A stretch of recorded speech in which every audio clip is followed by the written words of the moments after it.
রিজু, রিজু তুমি কোথায়? নাইম, রিজু কোথায়? বাবা, রিজু কোথায় আছে অত শত আমি জানি না, কিছু বলা থাকলে আপনি আমাকে বলেন। আমি তোমাকে কিছু বলবো না, তুমি রিজুকে ডেকে আনো, রিজুকেই যা বলার বলবো। ঠিক আছে বাবা, আমি এক্ষুনি ডাকছি। রিজু, এই রিজু, কোথায় তুই? রিজু। আজ্ঞা বাবু, আইতাছি। আজ্ঞা বাবু, কিছু কইতাছেন? এই, আমি তো আর কিছু বলছি না, বাবা কি বলছে দেখ। হুজুর, আমারে কিছু কইতাছেন? হ্যাঁ, আমি তোমাকে ডেকেছি, তুমি এখানে এসো। এই নাও, এইখানে 40,000 টাকা আছে, তুমি ওই চা বাগানের শ্রমিকদের বেতন দিয়ে এসো। জি হুজুর।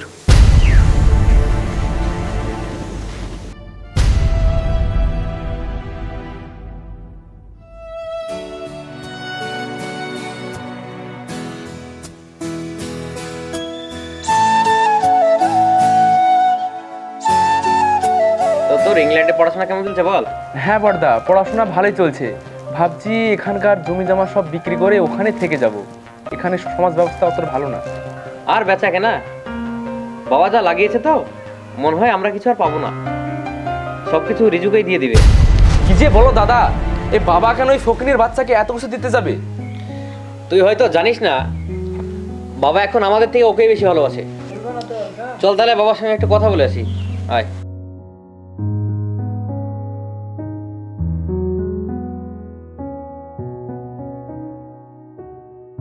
রে, তুই এখানে কোথায় যাচ্ছিস? আমি তোমাদের কাছে আসছিলাম। কেন, কি হয়েছে তোর? আবার কি হলো? জানো বর্দা আজ কি হয়েছে? ওই ফকিনের বাচ্চা রিজুকে আজ বাবা 40,000 টাকা দিয়েছে। কি বললি? 40,000 টাকা দিয়েছে? কিন্তু কেন? কর্মচারীদের বেতন দেওয়ার জন্য। সেই টাকা তো আমাদের দিতে পারতো।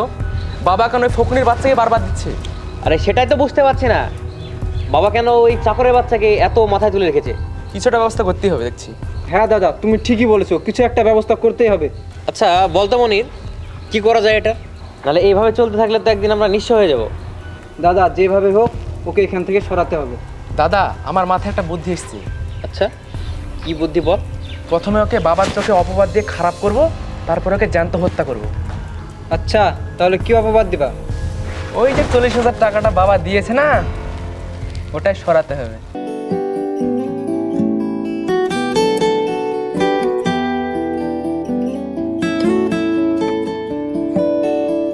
বাবা। হ্যাঁ, কি হয়েছে তোমাদের? তোমরা সব একসঙ্গে? আপনি কি জানেন চা বাগানের শ্রমিকদের বেতন এখনো দেওয়া হয়নি? হ্যাঁ, কি বলো তোমরা? আমি তো ওই রিজুকে 40,000 টাকা দিয়েছি শ্রমিকের বেতন দেওয়ার জন্য। দিয়েছেন ঠিকই, কিন্তু সেটা শ্রমিক পর্যন্ত পৌঁছায়নি। টাকা এখনো পৌঁছায়নি মানে? ওই চাকরের বাচ্চা টাকাগুলো নিজেই খরচা করে ফেলেছে। কি বলো তোমরা? ও এরকম কাজ করতেই পারে না, ওর ওপর আমার যথেষ্ট বিশ্বাস আছে। কিন্তু বাবা, এটাই সত্যি। তোমরা যে অপবাদটা দিচ্ছ, তোমাদের কাছে কি কোনো প্রমাণ আছে? হ্যাঁ বাবা, অবশ্যই প্রমাণ আছে। আচ্ছা ঠিক আছে, বুঝলাম, তাহলে তোমাদের প্রমাণ দেখাও। এই, ওই শ্রমিকটাকে ডেকে নিতে পারে থেকে। হ্যাঁ, যাচ্ছি।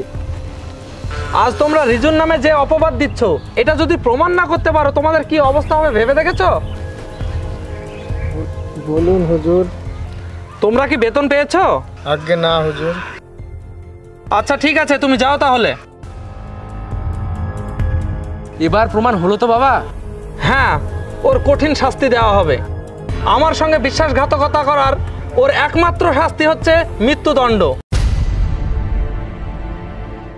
এই তোরা যা, ওই চাকরের বাচ্চাকে টেনে হেঁটে ধরে নিয়ে আয়, আজই ওকে হত্যা করব। যা।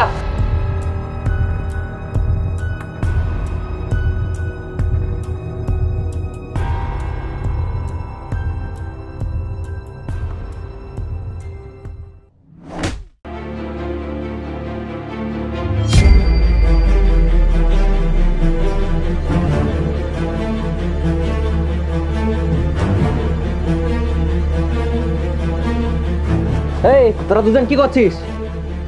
মার ওকে, এখন বাঁচিয়ে রেখেছিস কেন? মার, মেরে ওকে পুঁতে দে।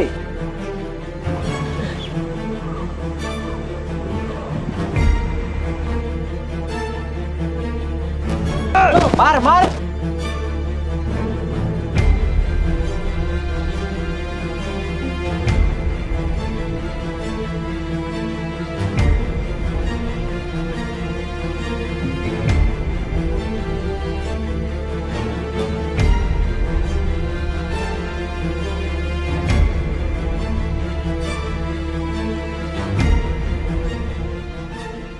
এই তোরা যা, লাশটাকে ঘরের পিছে পুঁতে দিয়ে আয়। আচ্ছা যাচ্ছি। সো হ্যালো জনগণ, আমাদের ভিডিও আপনাদের কেমন লাগলো?